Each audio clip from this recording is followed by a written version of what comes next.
This program is brought to you by Emory University.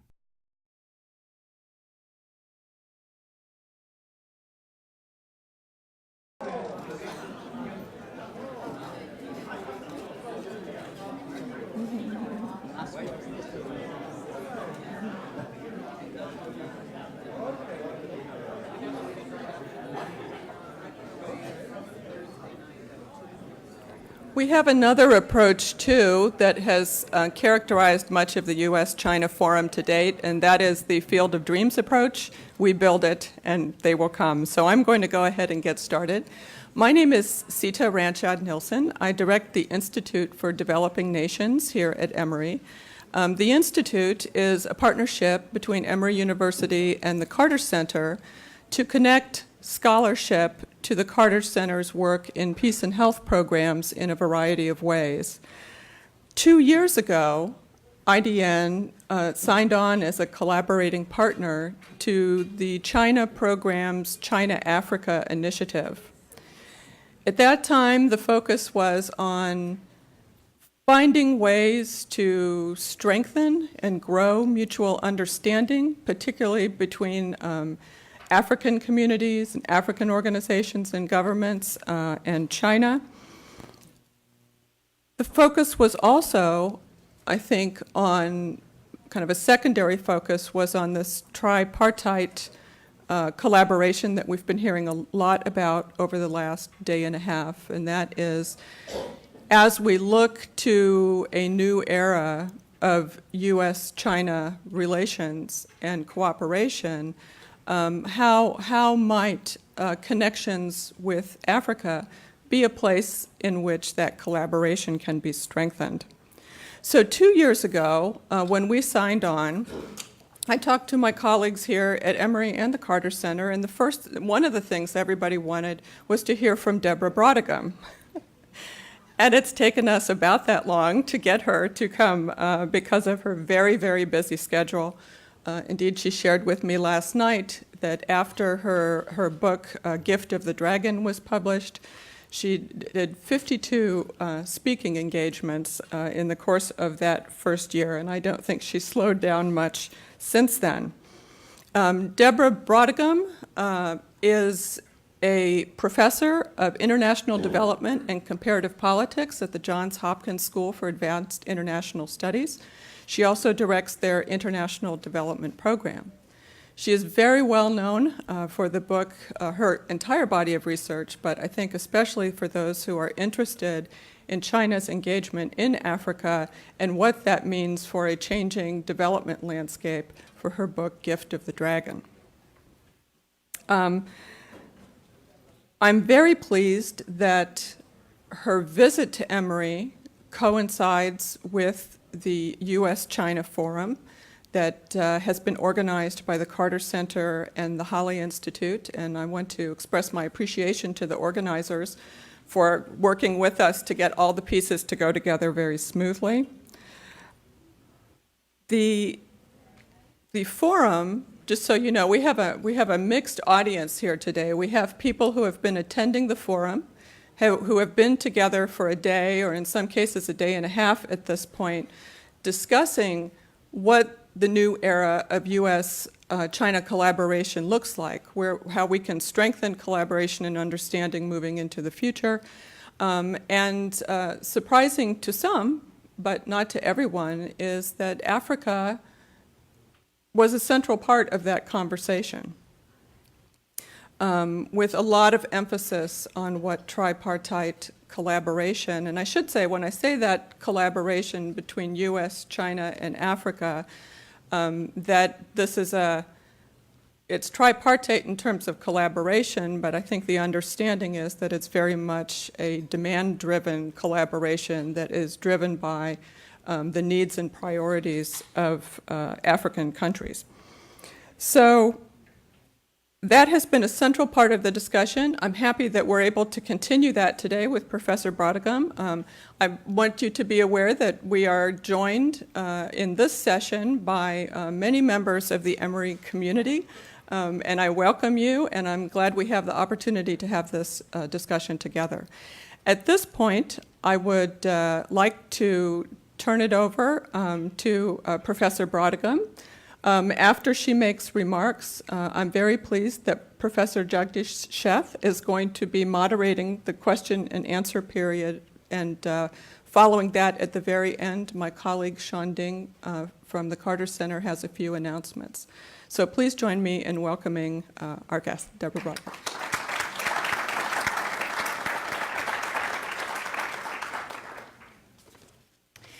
Thank you so much for that very kind introduction. And I'd like to thank the Carter Center and Emory University for inviting me here for the past 3 days. It's been just fascinating and a great opportunity to meet so many new people and friends. So let me just start. China and Africa, Think Again. That's what my presentation's called.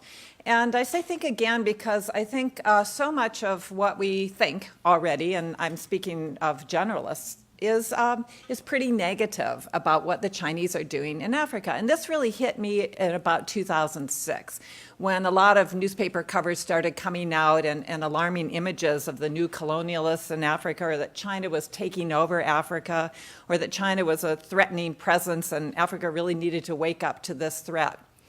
Well, as someone said earlier today about the China-U.S. engagement, that he was a realistic optimist, I'm a realistic optimist about China's engagement in Africa. And I think I can say that because I have some background in this issue. So the alarming picture is out there. This is not particularly about Africa, but I think it's that there's a lot we don't understand about China. And that's very true in Africa as well. But there's a lot that we do understand. So I've been working on this for a long time. I went to Africa in 1983 as a China student. So I was a sinologist. I still am. And I did my PhD fieldwork on what the Chinese were doing in Africa. So this particular picture, we've got, that's me there, just in case you weren't sure. I'm doing interviews with a Chinese technician who's working on an aid project in Liberia. And in the back is a Liberian driving the combine harvester. So here's another picture, and yes, that's me in the middle. So I know I've changed over the past 30 years, but this gives you my bona fides for this. And I've written 2 books on this topic, as you've heard, The Dragon's Gift, and my earlier book, which sank like a stone after it was published. I think it maybe sold 300 copies to libraries, which was on Chinese aid and African development at a time when nobody was interested in this. It came out in the 90s. So I often tell a story, and I think I wasn't going to tell you this story, but I'm going to anyway because I think it helps frame a lot of how the Chinese think about Africa. And so it begins once upon a time. And once upon a time, there was a very large, poor, but resource-rich country just emerging from a period of intense conflict. And this country decided to focus on development. We need to modernize our infrastructure, they said. We need to modernize our mines and our ports. And soon they had a visit from a wealthy Asian power that had already become a major consumer of their oil. And this major power said to them, "We'll give you a bargain. We'll offer you a line of credit worth $10 billion. And you can use that credit to have our companies export materials and equipment to you. Our companies can help you develop your ports and your mines. And you can repay us with your oil." Now, many in this poor country were very concerned about this deal. And it was negotiated over a period of years. But finally, they agreed and the work began. Now, when I tell this story, I usually stop here and I say, do you know who these 2 countries might be? And usually, people say, yes, they know one of these countries, China. And I say, that's good. Yeah, China was one of those countries. Doing well. And then usually they guess for the other country, Angola, Sudan, DRC, so on and so forth. And I see people in the audience nodding. But I'm going to give you the answer. The answer is the other country was Japan. China was the large, poor country with oil just emerging from the Cultural Revolution, a period of intense conflict. The Chinese decided to focus on development, and Japan was there. Now, Japan and China were not close friends. This arrangement was not foreign aid. This was a commercial arrangement, but it was based on mutual benefit. The Japanese could export to China. China, which had no access to international credit markets, could build its infrastructure using higher technology and better equipment from Japan. And they could pay for it with what they had, which was their oil and their coal. Now, I tell you this story because it frames a lot of the way that the Chinese look at Africa. And it also shows the opportunities that are available for Africans who want to take advantage of that possibility for a mutually beneficial arrangement. It's not easy. It's not always straightforward. It involves a lot of negotiation, as China did with Japan.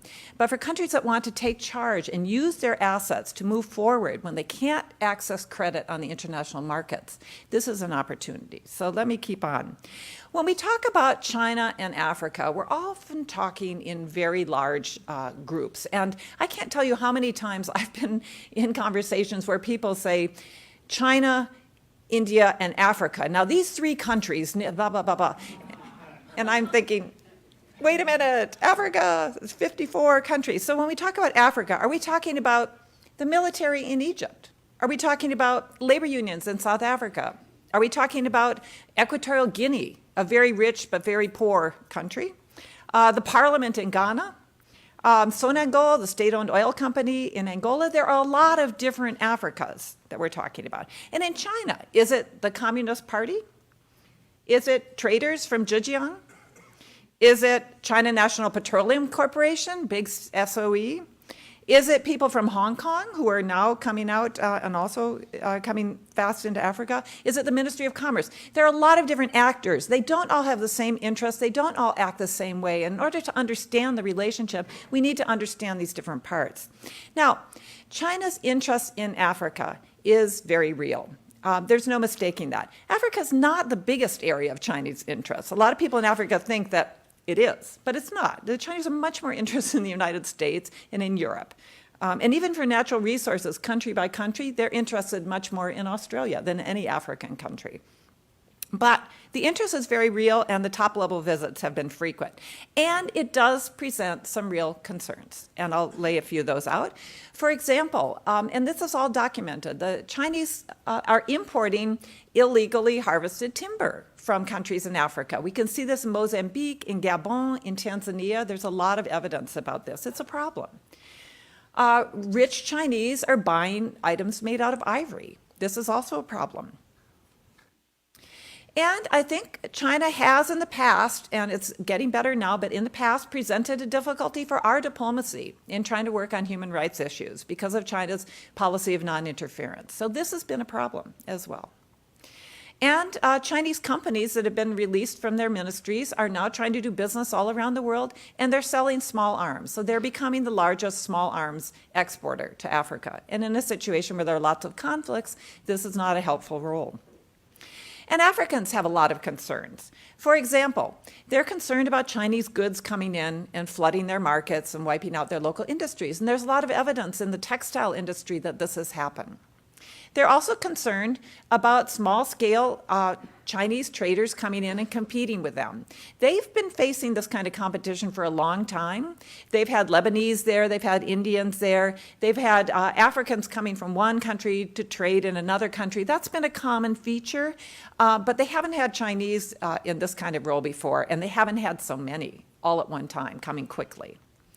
But I think the major concerns that I hear about are labor relations. And these are cultural conflicts, different expectations of how work should be done, how long work should be done, what kinds of safety standards should be in place, what kinds of protections. So those are the things I hear when I'm in Africa. And then lack of transparency. So there's a lot of business going on, and business is often untransparent, but the Chinese government is much less transparent than others about its export credit agencies and its official aid. Nonetheless, we do know a lot, and we know a lot more than a lot of people think we know. And so I want to strip away some of the myths here. And the first is that we often think that China is a newcomer in Africa, that they're a latecomer, that they just got there because of their desperate search for resources. That's actually not the case. I think most people in this room probably know that. So raise your hand if you didn't know that. No, I'm just going to embarrass you here. Okay, so is China a newcomer in Africa? The answer is no, and let me show you just how long ago the Chinese first got to Africa. Now, this is one of my favorite maps here. It's a map of the voyages of Zheng He, and every Chinese in the room knows about Zheng He. He was an admiral, very interesting guy. He was a Muslim, he was a eunuch, and he led the Chinese fleets out into the Indian Ocean, and they stopped in Africa. And the Chinese, including my friend He Wenping, I don't know if she's here today, but they're often fond of saying that the Chinese only took back one giraffe to show to the emperor, and that's all they took from Africa. In fact, what they also took were a lot of plants because they were very interested in Africa for their pharmaceutical explorations. Now, this is the size of the fleets, and I love this picture because it shows the perspective of Zheng He's boats, which were these big ones in the back, and then this little tiny boat in the front. Does anyone recognize what that might be? Yeah, it's Christopher Columbus's, the size of his boats. So when we're thinking about the China threat, if they'd gone head-to-head in the oceans at that point, you can see who probably would have won. Now, the Chinese did go away. After the Ming Dynasty, as we know, China closed down, turned inward.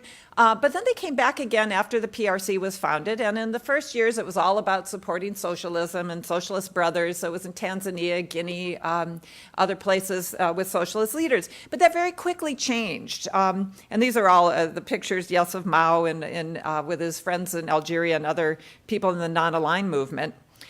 But that socialist brotherhood quickly changed into a more pragmatic approach. And the pragmatic approach came out of the diplomatic battle with Taiwan, in which the Chinese were trying to get into the United Nations. And so they had a lot of aid programs, which were gifts in part out of their economic diplomacy.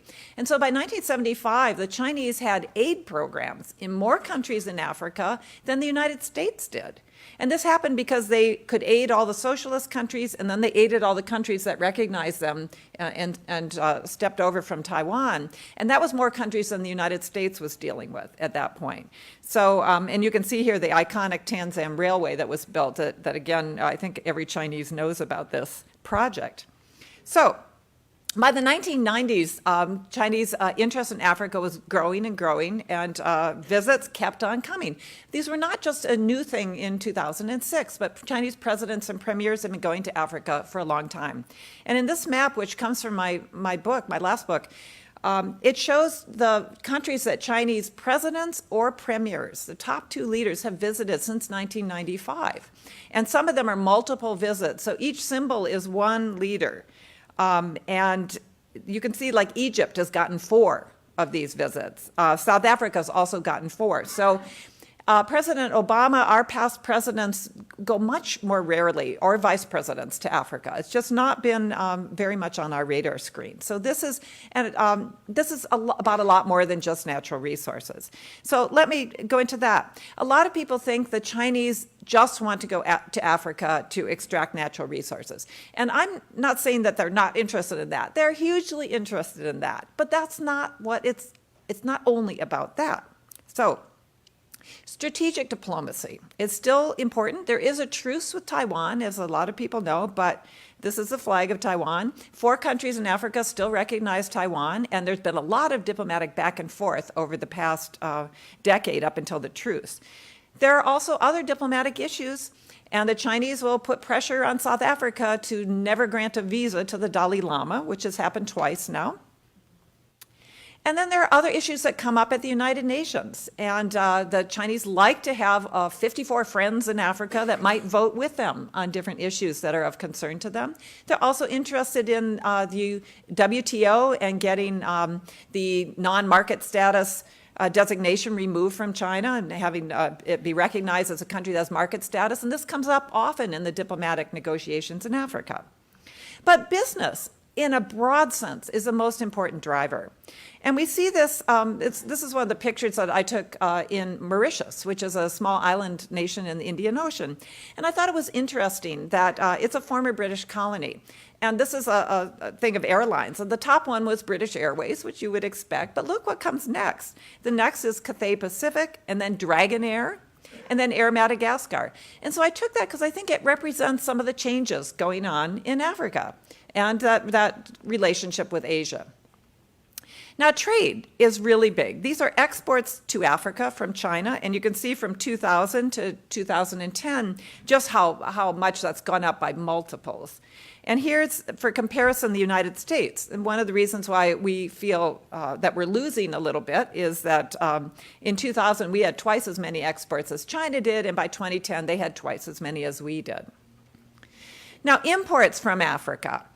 The Chinese are also very interested, and most of this is natural resources. At least 80%, 80 to 90% is raw materials and commodities. And here's the United States. Now, we import more than the Chinese do from Africa, and 80% is oil. And then above that, we also have other raw materials. But most of the raw materials that we consume from Africa are actually channeled first through China. Then they're processed into manufactured goods, and then we buy them because we aren't producing as much the raw materials.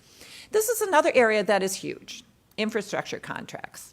And if you look at the amount, this is the revenues that Chinese companies are reporting from their infrastructure work in Africa.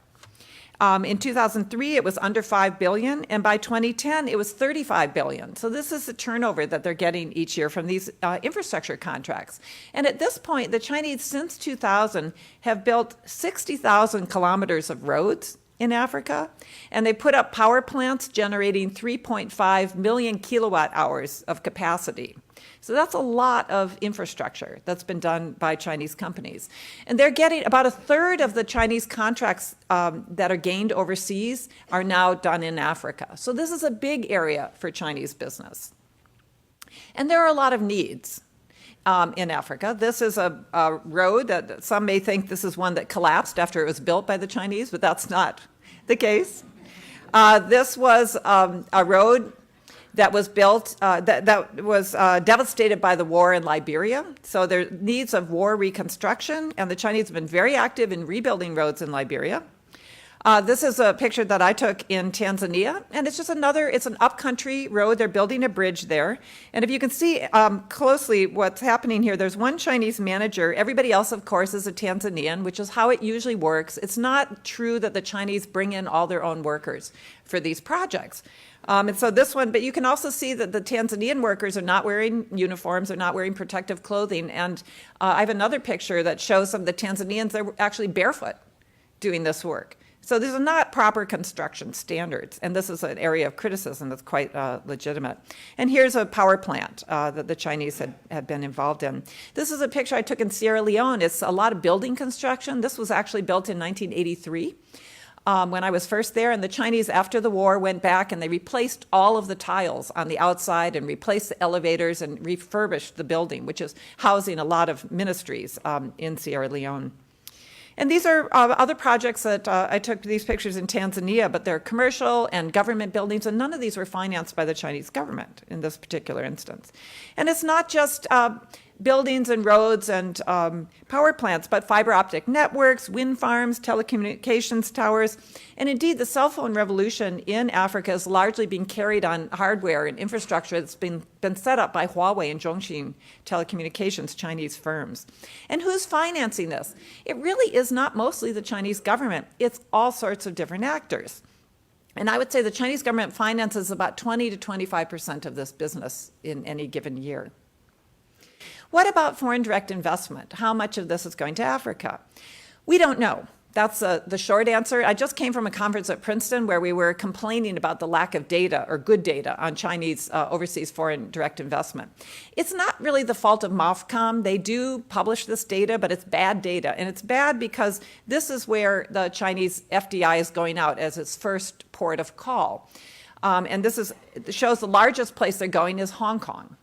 So once it goes into Hong Kong, that's an overseas financial center. We can't track it after that as being uniquely Chinese.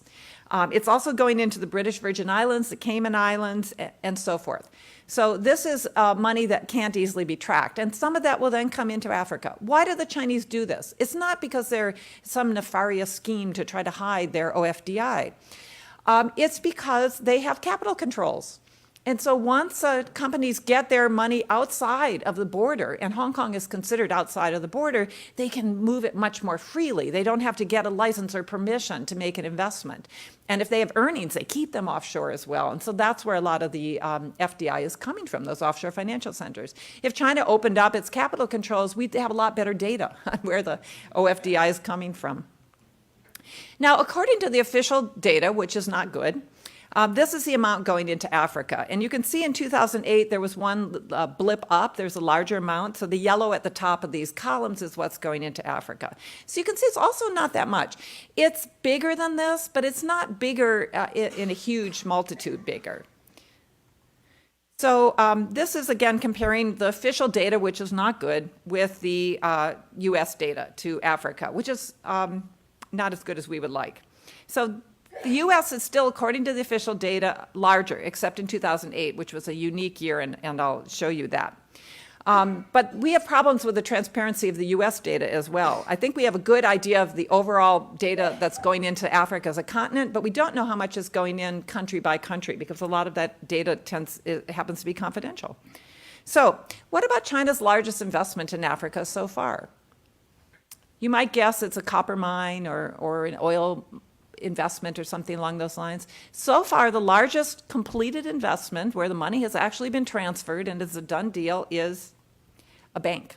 So it's 20% of Standard Bank. Now, think back what I've just been talking about. Why would China's ICBC, the largest commercial bank in China, Industrial and Commercial Bank of China, why would they buy 20% of South Africa's Standard Bank? It's about the business. It's about learning from a partner who's very active in Africa about how to get financing contracts, how to make loans, how to do syndicated loans. And they've been actively involved now in Standard Bank's business and learning very rapidly how to do this. Now, another thing that people often believe is that Chinese aid is huge. And I've seen things like that China gives 3 times as much aid as the West to Africa. That's all the West. Well, in the year that this claim was made, the West gave $120 billion in aid to Africa, if you include everybody. And the Chinese gave about $2 billion. So that was in 2008. Chinese aid is not huge, and I think one of the reasons why people make this claim, as what happened in a recent op-ed in the Wall Street Journal, where they said in 2011 that the Chinese had given $189 billion in aid, that was what they allocated in 2011. And the actual figure for 2011 is even including the concessional loans, which are subsidized out of the aid budget, is probably about $10.5 billion worldwide. So why do they think it was so large? Well, the methodology was, I think, one that was really flawed. What they did is they collected media reports of everything that had anything to do with the Chinese government.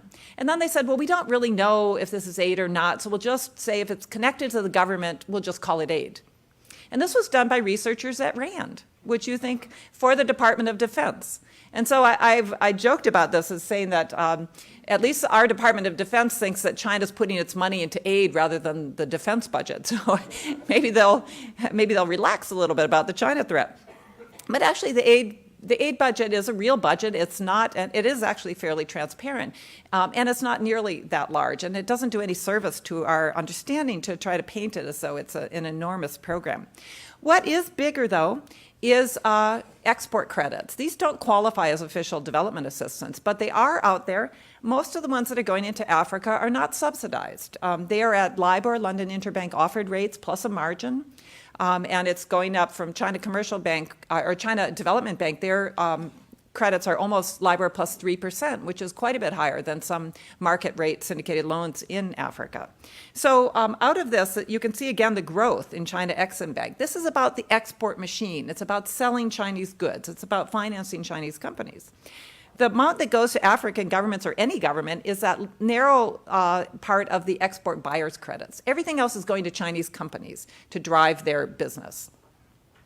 And that's how our export credit agency works as well. It's not about foreign aid either. It's just a lot smaller than the Chinese. Now, another thing I often hear is that China's leading the land grab in Africa. And this, you might be interested in this. It comes from the Hindustan Times. In which they said, India's joining the race for land in Africa, China way ahead. Well, I spent a year about a year and a half ago, I was at the International Food Policy Research Institute for a year as a visiting fellow. And one of my projects there was to look at the media reports about Chinese engagement in land in Africa. And so we did this very systematically. We took the 25 largest cases, and we looked into each one of them. And we did this through field work. We did this through our partners who were located in African countries. And then we did it through checking into media reports a little more deeply. And I'll give you just one example from these media reports. One of them said that the Chinese had a $2 billion rice investment in Nigeria. Having been to Nigeria many times, I thought this was a little unlikely because it's not a great agricultural country, and then it's not a great rice producer either. But anyway, I looked into it, and it took me about 5 minutes of internet sleuthing to figure this one out. So yes, there was an article that said the Chinese had a $2 billion rice investment in Africa, but there was a name of a company there. So I did a little more checking on the name of the company, and I found it was called Ofada VT. And so I looked Ofada VT. Ofada, turns out, is rice. It's Yoruba for rice. VT, it turns out, is VT Basmati, which you might think is an Indian company, and sure enough, it turns out it was an Indian company. So it's an Indian company, not Chinese. A little more looking, and I found it's not $2 billion, it's 2 billion naira, which is about $17 million. And then the last thing was, it's not to grow rice, it's to sell rice mills and to set up rice mills for milling rice in Nigeria. And so it's a very different story, but that's not what made it into the databases about Chinese land grabs. And there are many more cases like that. And in fact, we had, what was the amount that we had? If we totaled up all the land that the Chinese had supposedly grabbed, it was 7.6 billion, no, 7.6 million, I don't want to get it wrong there, 7.6 million hectares. That's what all the media reports said. And out of those 25 projects, we only found 4 that had happened in the past decade and were actually real and actually had land. There were some that were earlier than 2000, but that doesn't seem like a recent land investment. And they weren't that big either. But of those 4, and the actual amount of land that had been developed was less than 10,000 hectares. They had some plans for larger, but so far they hadn't been carried out. So it's there is interest in agriculture, but most Chinese companies are finding it's a very difficult area. Now, another thing that we often think is that China Inc., it's China Incorporated. It's someone in Beijing reaching out and manipulating everything and happening all like that from China. Well, there's a saying in China that it goes, 上高皇帝远. 你们听得懂吗? It means, it means the mountains are high and the emperor is far away. And this is a saying that they say in whether the capital is in Beijing or Nanjing or wherever the capital happens to be. It's hard to control what happens out in the provinces. And if you can imagine it's hard within China, it's even harder from Beijing all the way to Africa. And so I'll tell you one story. We often hear China's doing this, China's doing that. And in the DRC, there was a very large negotiation over a copper, it's one of these commodity-backed infrastructure packages again. It's supposed to be $3 billion investment in a copper mine, and then another $3 billion in infrastructure that would be secured with the proceeds from the copper mine, but not connected to the copper mine. And then originally it was going to be another $3 billion, so $6 billion. So everyone talked about this as it's China, it's China, it's China, China doing this. Well, let's break it down into who actually did this. If you break it down, you learn a lot more about what happened there. So I talked to one of the negotiators of the original deal. He was with one of the Chinese companies, who was Sino-Hydro and China Railway Engineering Corporation. So you might wonder, why are 2 construction companies doing a mining project? And that gives you a little bit of a clue as to why this happened. So in 2003, in the DRC, these Chinese construction companies were active. They were carrying out projects, and they said, we want to get more work. We want to do more business. So they talked to the Minister of Infrastructure, and they started figuring out how can they put something together where they could get more construction business, and the DRC could pay for it because they didn't have money. So they said, well, there's this way that we can do it. You can secure a loan. with a commodity export of some kind. And then that way you can use it as a mortgage and you can get the infrastructure money and then we can carry out the projects. So they thought this is win-win for the construction companies. They got the Minister of Infrastructure on board. They went to Gécamine, the mining company. They said, we have this abandoned mine that some Europeans left. It's full of water, but if you want it, you can put that into the package. And that's what they did. So they put the package together and then they brought it to Beijing.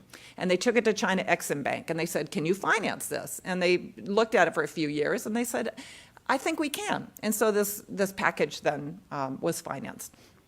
It's run into a lot of problems since then, but that's the short story. So what it was is Chinese construction companies wanting work, and they said, well, we can take the mine. They don't know anything about mining, so they have to bring in somebody else to do that, and that will be used, and then we can get these contracts through non-competitive bidding processes. So a lot of murky things going on there, but it's much more helpful, I think, to understand it all, to see it as these different actors than to see it as China coming in to this. Now, we're looking at China and Africa a lot of the times as part of the problem. But I think that China is where we have to also look as well as Africa. The solutions are going to come out of Africa. But China can also help, and Chinese actors can help. And here is one actor. You may recognize this tall fellow here. Yes. Yes, and he's even bigger than an elephant. Isn't that a little surprising? So this is Yao Ming in Africa. And one of these is a sweet picture of Yao Ming with a baby orphaned elephant, and the other is a not very sweet picture of Yao Ming standing in front of a dead elephant who has been killed for its tusks. And so what is this about? It's about the start of the solution, which is re-education and trying to make ivory as a negative connotation in China as it has become in Japan. Japan used to import a lot of ivory from Africa. And then a surprising thing happened. The Japanese crown prince got together with Prince Philip of the UK, and together they made a statement that ivory was not cool. You know, ivory was a really icky thing. You know, it was really bad. And so the Japanese demand for ivory went like that. And this is what needs to happen in China. And that's how the problem's going to be solved, through changes in demand there. Now, I think we have in the West, and particularly, I was saying to someone earlier today that I know Fox News is famous for having a kind of distorted picture of China-U.S. relations. I don't listen to Fox News either, but I've heard this. But I think it's my perspective sometimes that the main media in the United States has a kind of distorted perspective of China-Africa relations, and they're not getting out there and really doing the kind of good reporting that we need to have. And so there's this mask, and I don't know if you can read the small print on this, but this is Fu Manchu.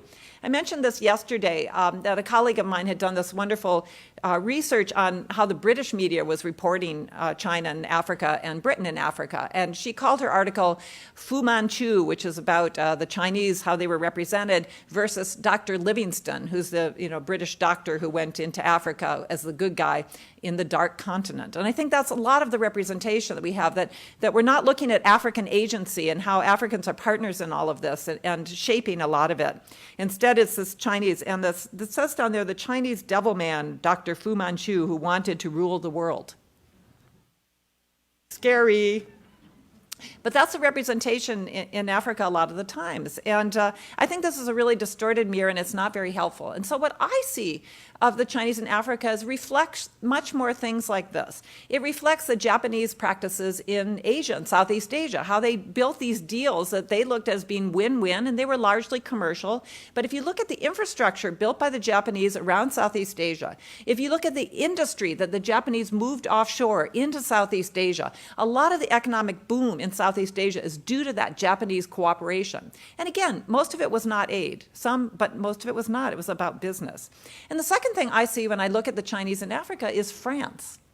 And I say this because a lot of the way the French do deals in Africa involves this kind of elite-to-elite contacts, dinners between French presidents and African presidents, and then deals being announced after that. And this is very much, in fact, the Chinese would love to have the kind of access to African leaders that the French still have in a lot of countries, and even outside of the Francophone countries. So I see France, I see Japan, I see possibilities there.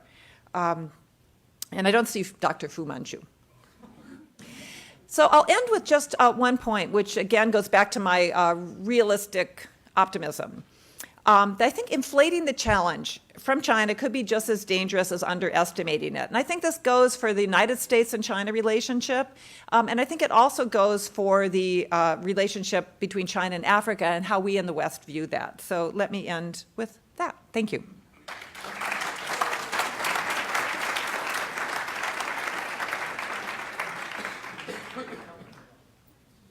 Well, Deborah, thank you very much. Great presentation, right?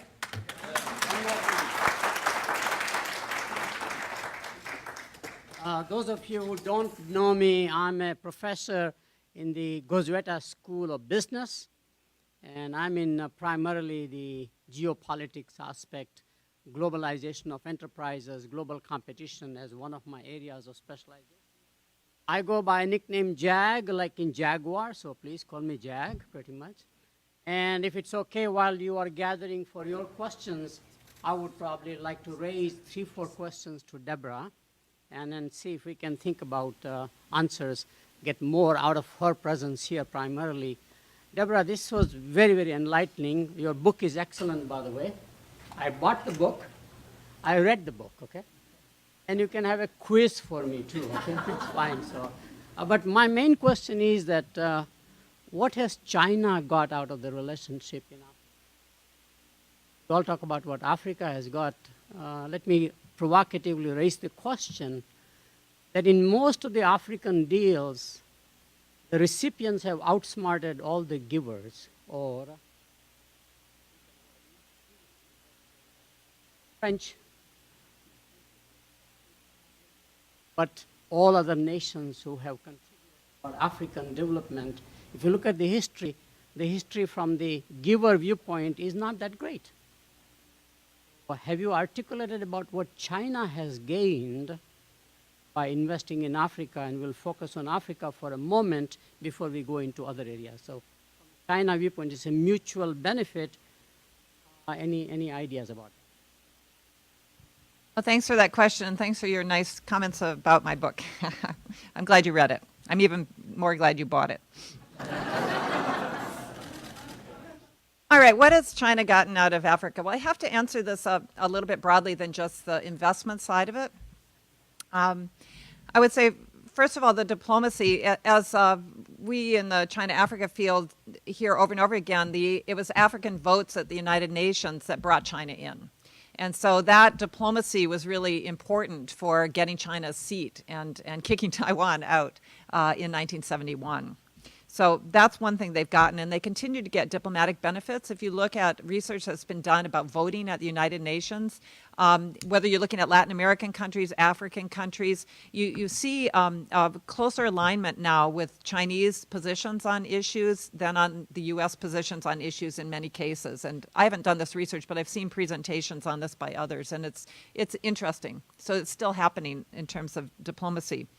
I think the business in construction, as I mentioned, is huge. A third of all the contracts are in Africa. So that's very big for the Chinese overseas construction companies. And there's a glut. There's a lot of competition in China. And so they're looking out to get that business. And that's very helpful for them. I think in terms of trade, the access to resources has been very important in keeping China's economic motor going. And that's been really big.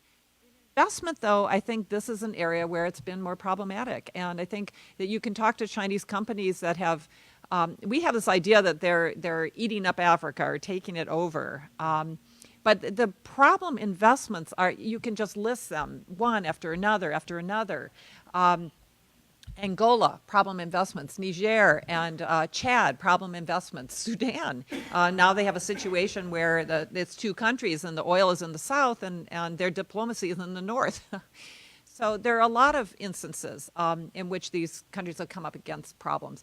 And I think that has to do with it's a difficult place to invest. There are great rewards to be gained by investing in Africa, and there are big risks as well. So the Chinese are new at trying to balance that reward and risk combination. And also they do have soft budget constraints, and they don't have as much concern with the bottom line. So all of this has meant that they've gone into riskier areas and worse investments, and they've taken the things that were abandoned by other investors. And that's a lot of the assets that they have in Africa. They're not very good. A second related question. As you know, when multinationals go abroad and do business in other countries, especially in ex-colonies, quite a few transform themselves into truly global enterprises. At a nation level, have you seen China transforming itself by its expansion, not just in Africa, of course in Asia to some extent, and in Latin America? What is happening to Chinese culture, Chinese psyche? Are they getting influenced? Let me just preface by saying, as you know, probably British got more influenced by India, even though India was a colony, so that today, for example, the most common convenient food among the British is the Indian curry. Have you done any research? Is China transforming itself by globalizing? I think there are probably many more people in this room that are better positioned to answer that question than me about China being transformed by globalizing. But I think just in my own visits in China, it's very clear that if you go to Beijing, Shanghai, the sort of shining cities of China, that they would not be out of place. In fact, most parts of Europe and many parts of the United States would welcome looking like those new parts of Shanghai and those new parts of Beijing. They're really quite astounding. And the shopping, all of the kinds of things, the things that were so not there in 1980 when I first went to those cities. But let me pick up on some part of that, which is Chinese multinational corporations and how they've expanded overseas. This whole going global effort of China has been going on for a long time. A lot of people think that China only started to go global or in 2001 when they joined the WTO. But that was when it went into the 5-year plan in a big way. They had been going out and doing investments abroad for a long time. In 1985, for example, I was in Sierra Leone and I came across Chinese companies that were there trying to do joint ventures. And one of those Chinese companies did a joint venture in the fishing industry. And that joint venture was still going when I went back in 2007. So from 1985 to 2007, that Chinese state-owned company was still doing fishing with a Sierra Leonean partner, the same one, all those years. So this has been going and been gradually building. And so what has Africa meant for the Chinese? It's been a very good area for experimentation. So it's been experimentation. That was all coming out of the experiments as China was experimenting at home. They were trying to experiment abroad at the same time. And that was what my first book was about, if anyone's interested. So I was looking. All packaging. Yeah, it's all packaging. Yeah, you can see the two covers of the two books. They were really different. But that experimentation has been happening a lot in Africa. And so you have big Chinese multinational corporations like Huawei, like Zhongxin Telecommunications, like Geely, like Haier. They have all set up in Africa, and they're doing assembly there. They are selling their wares and their services, and they're finding it's quite competitive. I was in Johannesburg in January. I was there twice this year, but in January I gave a talk at Witwatersrand University, and the person who dropped me off afterwards was driving a Geely. And I said to her, why did you buy a Geely? I was just interested in her rationale. And she said, well, with my salary at the university, I could afford a used Toyota or a new Geely.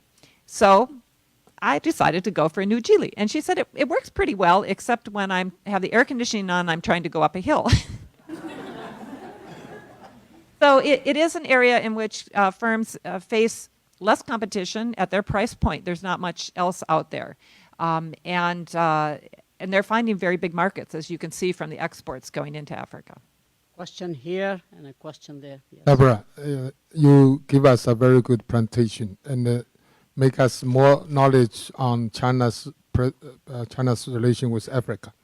Would you please give us your comment on your remark on the so-called Chinese policy to Africa aid without precondition?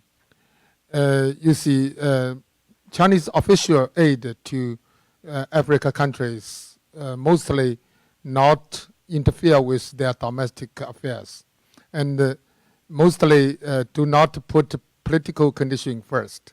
And many West countries' aid put political condition first.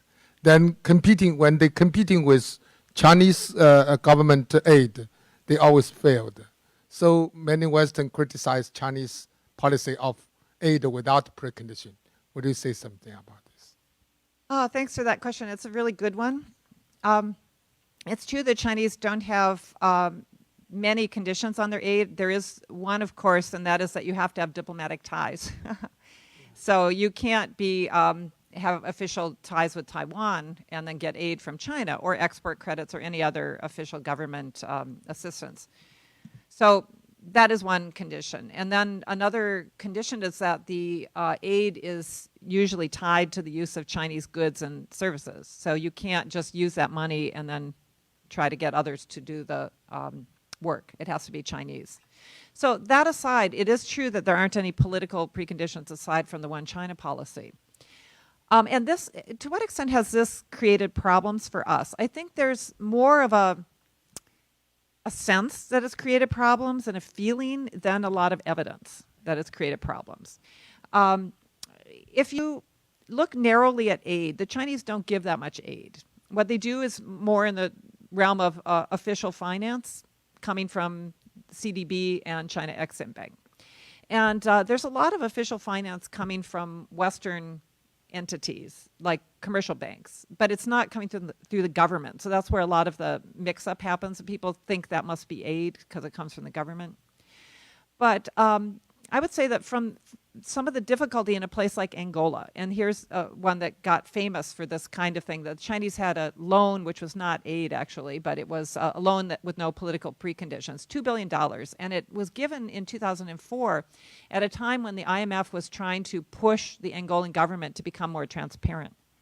And so the IMF was saying, we won't assist you, or we won't give you a line of credit unless you become more transparent. And all of the donors countries also lined up behind the IMF, and they said, we won't have a post-conflict reconstruction conference for you the way we've done everywhere else until you become more transparent. Angola is a very corrupt country. So this is it's a reasonable request, perhaps. But what nobody was really looking at, and this is something I talk about in my book, was that at the same time that the West, the official West and the IMF were all lining up to say, we won't fund Angola unless they become more transparent and manage their oil revenues better, which was, they managed them terribly and a lot of corruption. At the same time, there were multinational banks lining up to give syndicated loans to the Angolans. And billions were coming in, 6, 7, 8 billion just in a period of about 4 years. So the Chinese were there. They weren't imposing conditions. They were setting up these oil-backed loans. And all of these Western banks were there. They weren't imposing conditions, and they were also setting up these oil-backed loans. So it was a very crowded room. And so there was no way that these governance requirements were going to be followed by the Angolans when they had so many different sources of finance. Now, Angola may be a special case because they could access capital on international markets. Not a lot of other countries can't do that. And so in those instances, we may be facing more problems with governance conditionality. But there aren't very many other examples where you can see that our efforts to thwart bad governance were countermanded by the Chinese. You could look at Sudan, but that's not a case of funding. It's a case of oil companies already there that didn't leave. Chinese, Indian, Malaysian, they all stayed because they weren't subject to sanctions. And so they continued to provide funds to the Sudanese government through the oil revenues because these were joint ventures. In the case of Zimbabwe, again, the Chinese they haven't put very much finance into Zimbabwe. So they have invested, but again, not nearly as much as we think. So I think those two cases, I talk about them both in the book, those provide the most evidence that we have about Chinese engagement thwarting Western efforts, along with Angola, to try to impose better governance or human rights conditions. And I think they're problematic. The Chinese didn't play a positive role in Sudan up until after the Beijing Olympics. And I think it was through civil society pressure. And I think in Zimbabwe, there's been much less involvement. The Zimbabweans actually, I had lunch with the former Minister of Finance for Zimbabwe, Tendai Biti, a few weeks ago, and he told me, we could not get very much money from the Chinese, and they kept just telling us, you have to repay your old loans before we'll give you new loans. And he said it was really hard. So that relationship is a little bit different than I think we often think. Let me pick up another question from there, or a comment. I have a question, but first I want to thank Deborah for this wonderful presentation, and we learned a lot. Like Jed, I bought the book, I read it, but I've gone further. I let my students to read it and do research on this issue, together with reading many other different opinions. My question is really about this, what you describe, the myth of Chinese influx or Chinese coming, 中国人来了.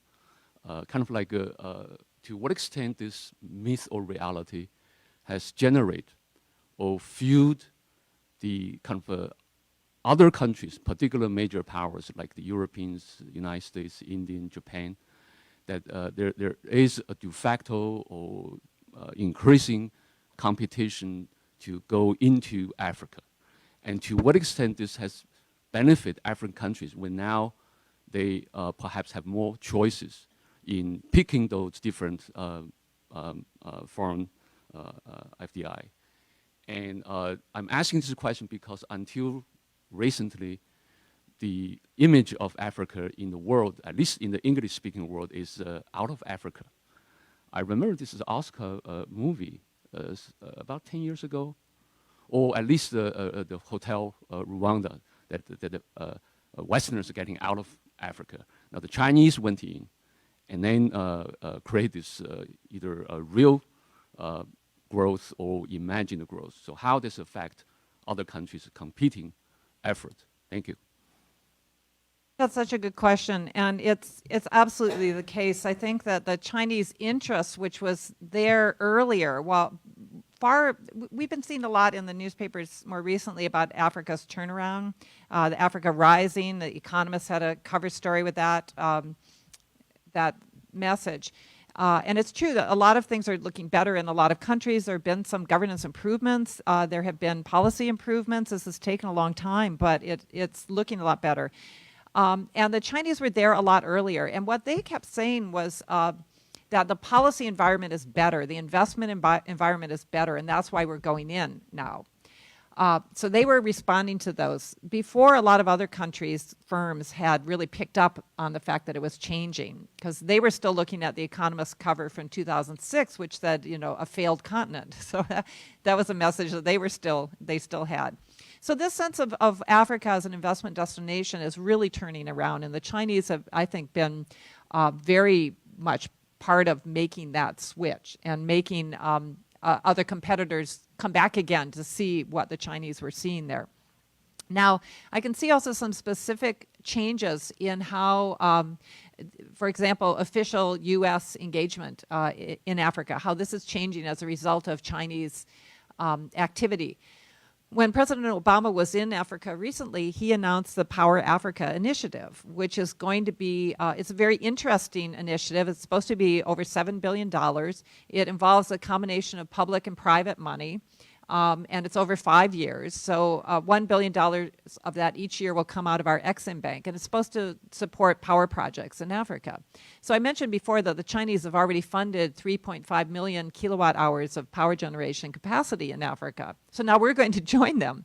And this is critical. There's so many power needs still in Africa that 3.5 million kilowatt hours is just a drop in the bucket. So this Power Africa initiative comes, I think, purely out of seeing what the Chinese were doing and how their engagement in infrastructure was making such a difference and was so appreciated. And now we're finally getting into that area, way, way longer, way, way behind the Chinese engagement. So those kinds of things. Let me then follow up on that one. As you know, I analyze the India's initiative in Africa. Both, for example, the Indian government in 2008, April, hosted 10 heads of Africa in New Delhi and announced $500 million aid however you define the aid. And it is probably exceeded by 1 billion now.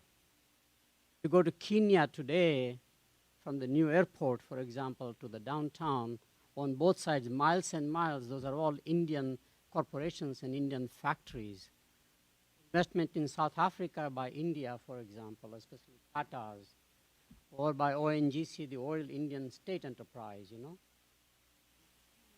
India also investing in Africa, US investing in Africa, China being there, that becomes the playground, like dividing the areas, geography, like East Africa versus South Africa versus Middle Africa versus West Africa. What do you see in terms of this trilateral play that is happening in Africa?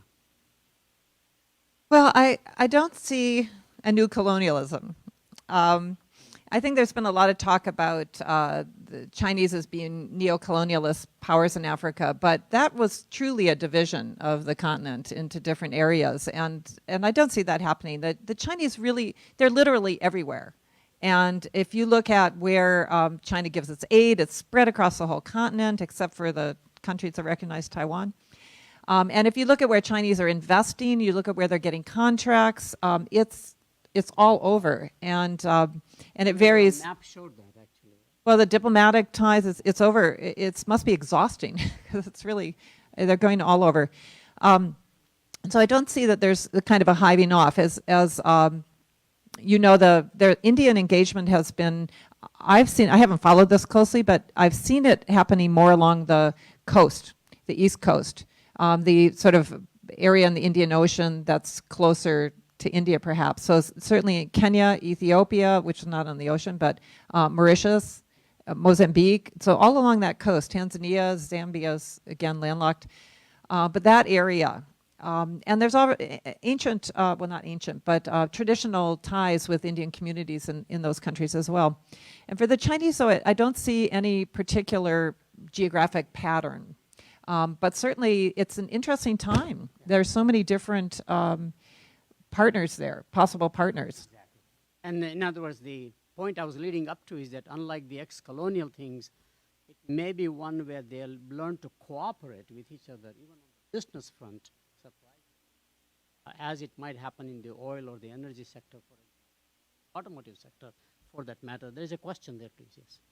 Professor Brautigam, this has been a great presentation, and I think we've all learned an enormous amount. One of my Chinese friends said he was certain it would be translated into Chinese and would be widely read and praised. Can I just say it's in simplified characters and complex characters already, good. so Oh, take very your good, choice. very good. I have a couple of rather different questions and observations to ask you to comment on, and they're in no particular order. Number one, you're a China person. I mean, you trained in the China field.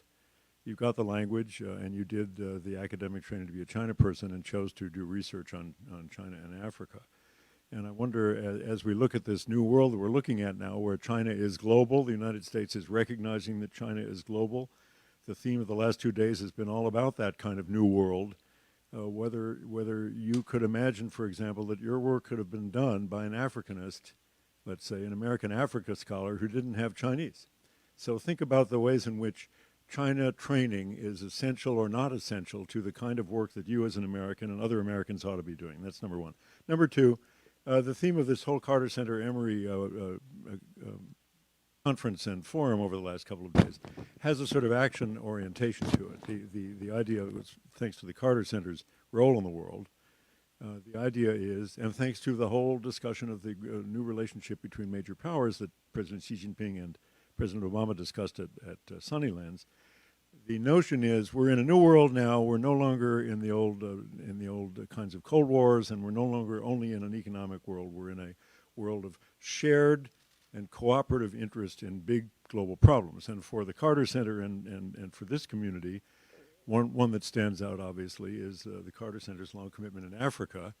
I wonder if you could speculate a little on just how the United States and China could actually turn good intentions into practical cooperation when you and I both know that getting things done between the U.S. and China is very complicated, even bilaterally, not only when you're working on a third country or a third region. It's hard work to get the two sides to be to get the same bed and the same dreams.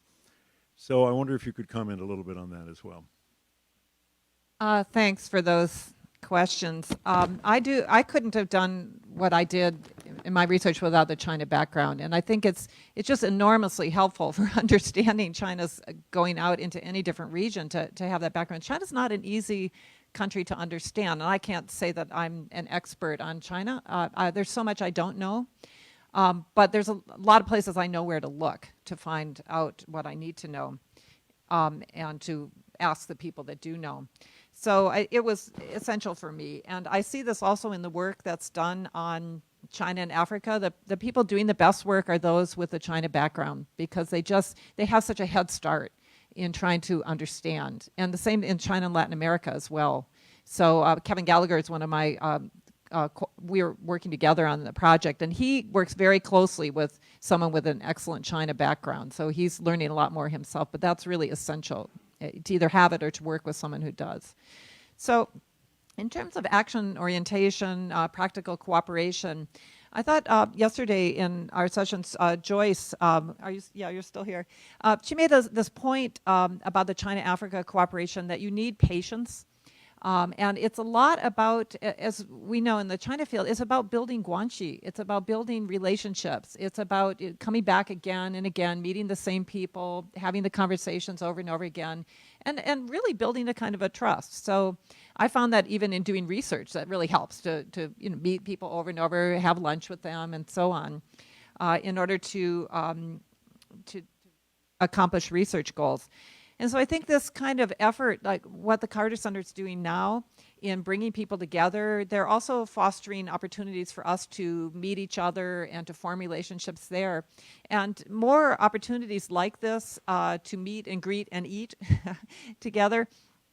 And very strategically, like I would think for the Carter Center to focus on health. I know a lot of people in China working on health, people at the Chinese CDC, people working in the private pharmaceutical industry, people working on health diplomacy for the Ministry of Health and within the Ministry of Commerce. And I think it would be a really interesting meeting. Maybe it could happen in Beijing, maybe here. But to work on those, and then out of that, ideas would be generated about things that could happen. And I'm very reluctant to be involved in sort of top-down, to sit in a room in Washington and generate ideas for what should be done with the U.S., China, and Africa. But I think being part of a process of having a lot of informed stakeholders together is the way to go. Wow. No, I'm sorry. I cannot see on this side. Please go ahead. We have a light shining right in our eyes, so we can't see you. Okay.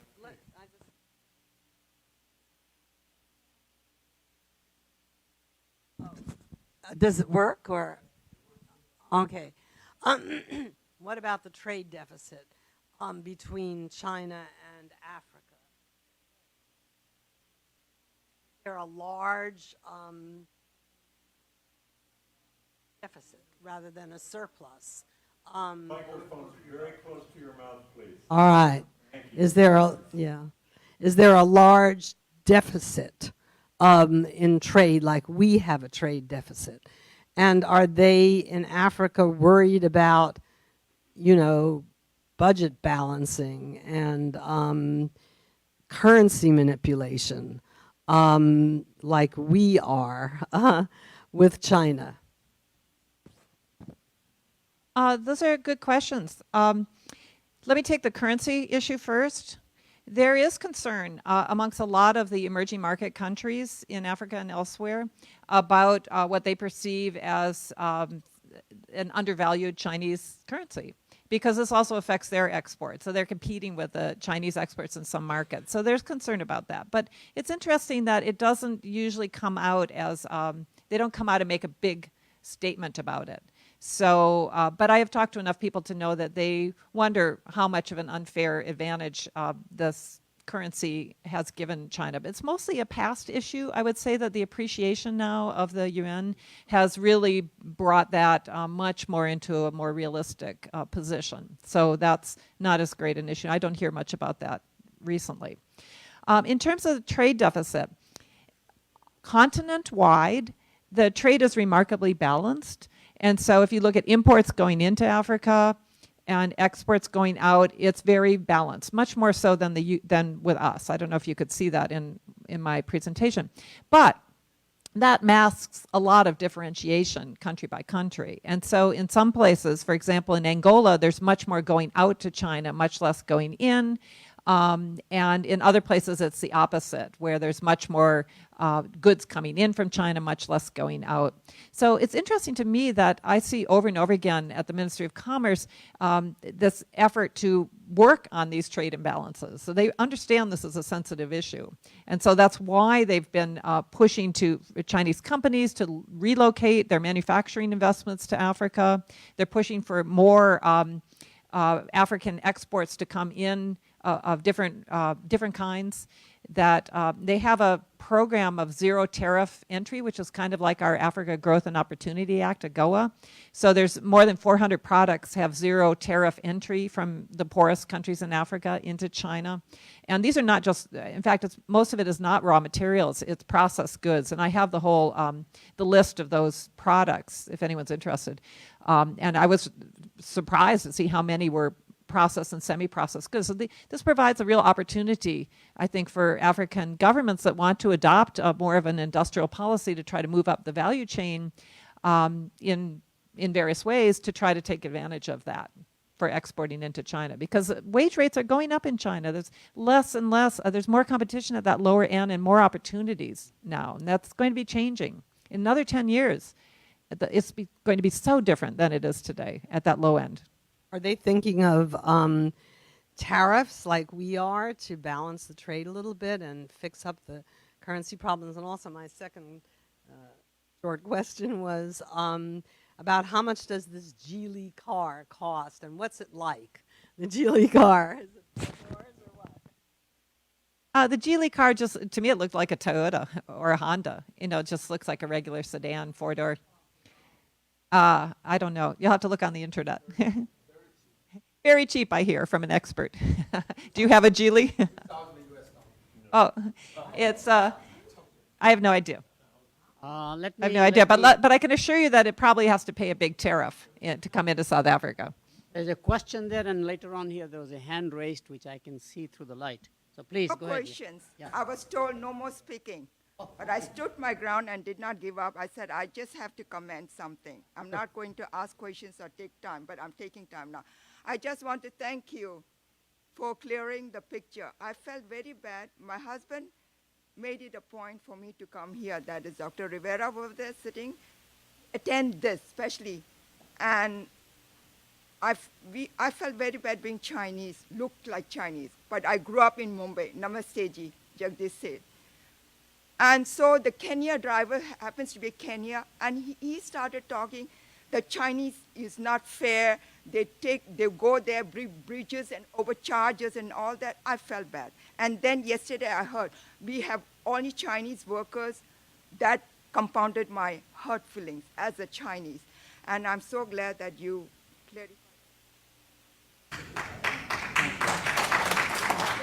And as a Chinese, I really felt. And then even though I feel very much Indian, but I look like Chinese,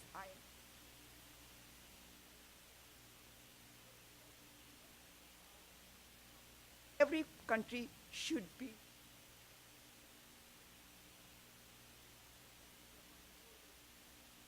Aren't we? Thank you. Thank you. There's a question over there. There's a hand raised. Yes, please. Yes. Yeah, you mentioned in passing.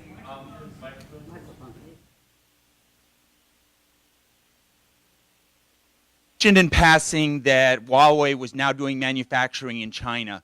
Are these smart? Africa? In Africa, sorry. What country is this in most countries? And is this smartphone assembly or is it telecom equipment assembly? And what is the best source to read about Huawei's manufacturing in Africa? It's assembly. So, and I know it's happening in Nigeria. There's another assembly plant. I think they have one in South Africa, although I'm not sure about that. probably better stop because I don't have a mental map in my head of where they're located around the continent, but it's not that hard to find out. You can go to their website and they have, their Africa operations, and you can see exactly where they're active. So that's easy to find out. I just don't know it. I just wanted to say something on the Indian Chinese comments. Let me say three things. I want to be realistic about some of the problems that Chinese face in Africa. They do face this problem about quality. There's a perception that Chinese goods are of lower quality. And just as we see a range of Chinese qualities in America, so do they see in Africa. And I'll just tell you one example. In Zambia, I was speaking with a Zambian colleague, and he said, yes, there's a lot of poor quality Chinese material, Chinese goods for sale here. And he said, you can find them in Kamwala Market. And that's where all the cheap things are sold, and that's where people with not much money buy.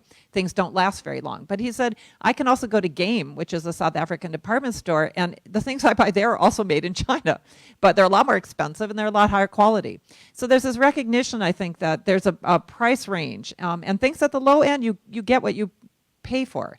But a lot of that quality is not good. In terms of business practices, I mentioned yesterday that according to the Pew polls, U.S. business practices got approval. About, I think it was 74% or so people in Africa, in the countries that were polled, approved of U.S. business practices. Only 59% approved of Chinese business practices. That's still not bad. 59% is better than 29%, but it could be better. So there are concerns there. And in terms of labor, there are some countries and some projects in which you will find a large Chinese labor force. Angola is an example. Lots of Chinese workers there. Sudan, there are also lots of Chinese workers there. We saw in Libya and in Algeria. Those are the 4 places where you will find lots and lots of Chinese workers. But in other places, you'll have the Chinese management tier, which is about 20% will be Chinese. And this could be 50 people. So it'll look like a lot if you see them. But then all of the workers will be African, and they will be, it's a lot cheaper than bringing them from China. Makes sense. Any other question?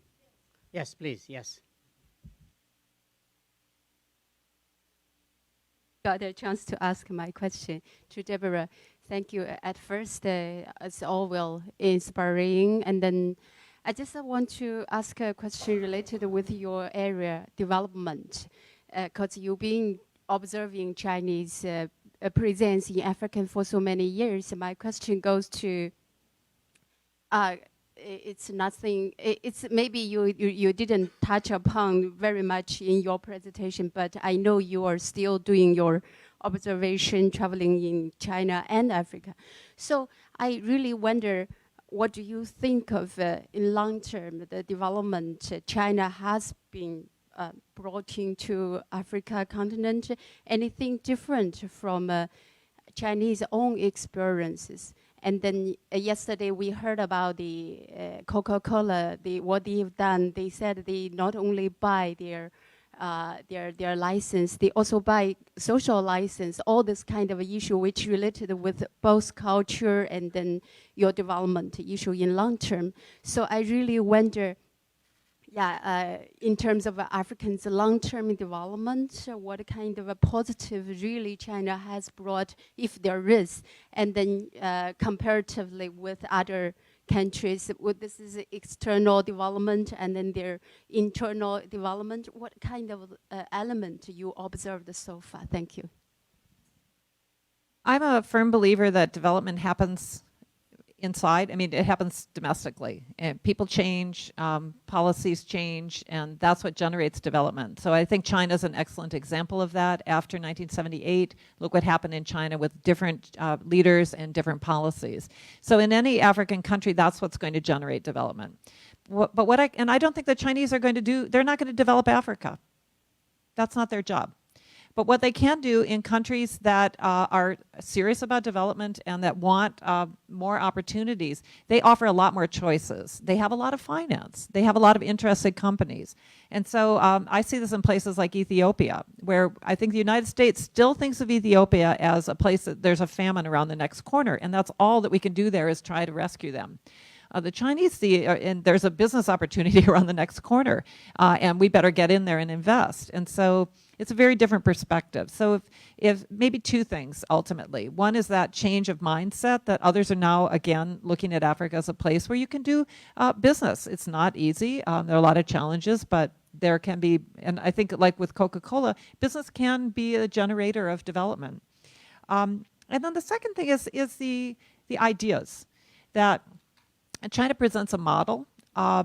I'm not sure that the model of state authoritarian capitalism is one that necessarily is going to work across Africa, and I wouldn't be advocating. But there are a lot of experiments that happen and a lot of ways in which they try to figure out their own path forward and learn from others.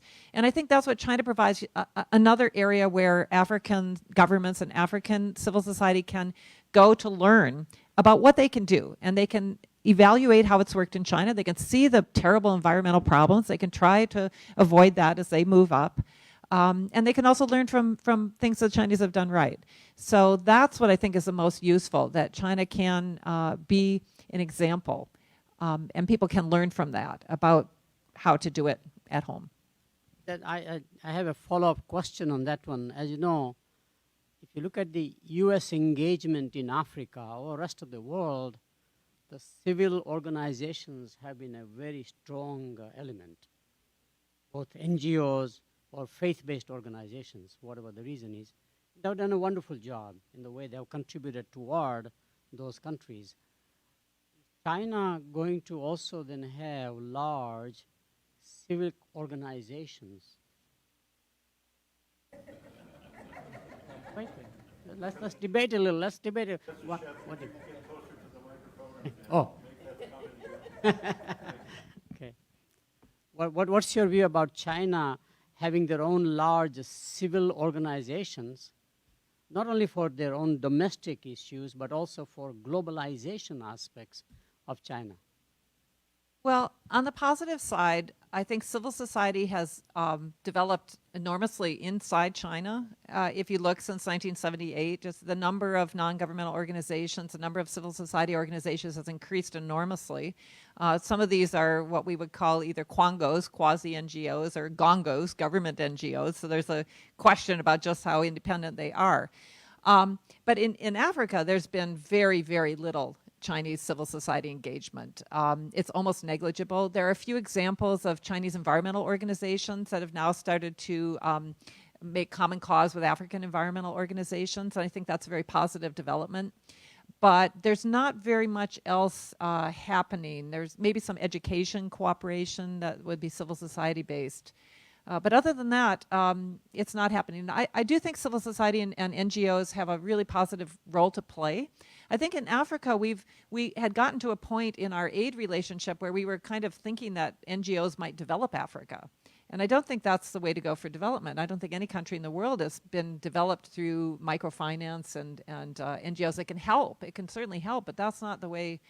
That's not the way to really move forward. So even though my great aunt was a medical missionary, and I told you in Nepal, and I built a hospital there, that was helpful. But that's look where Nepal is today. So I think we have one last question, please. Yes. Well, then you've got 54 countries in Africa. They all have different labor costs. So if you're looking at South Africa, it's hugely more than in China. It's South African labor. I remember in Zambia, I remember a Chinese person at the Ministry of Finance, an official, who was answering a question about labor disputes in Chinese mining companies in Zambia.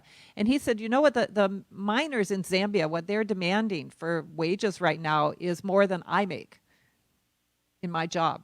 So he said these are very expensive workers.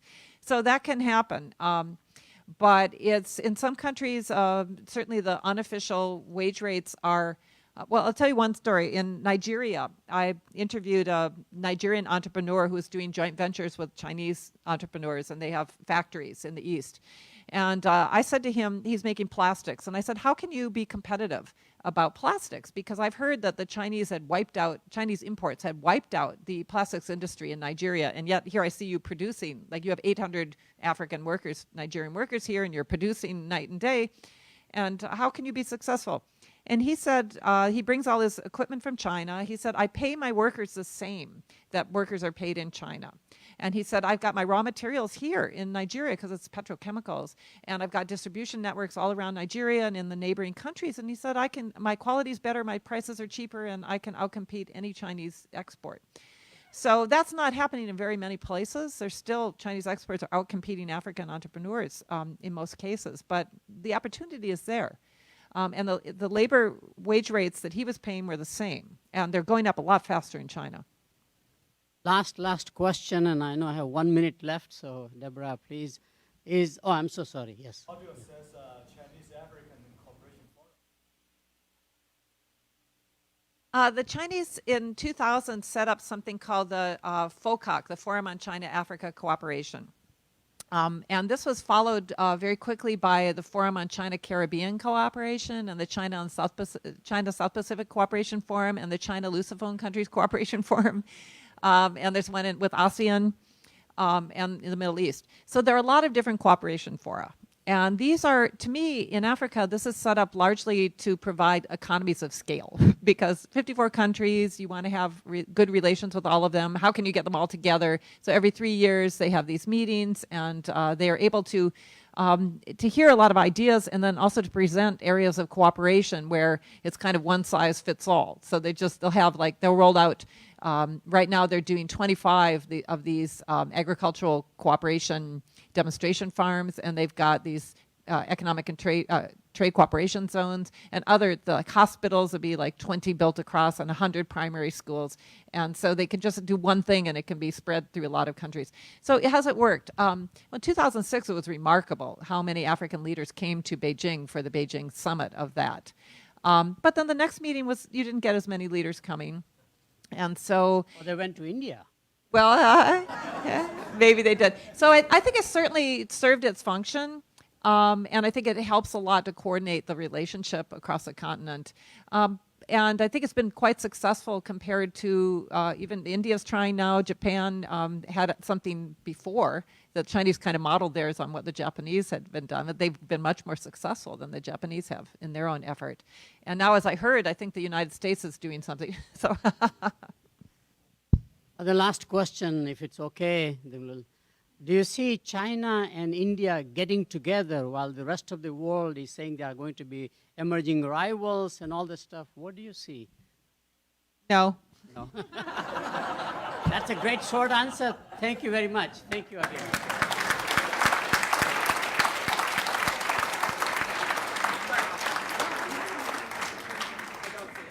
The preceding program is copyrighted by Emory University.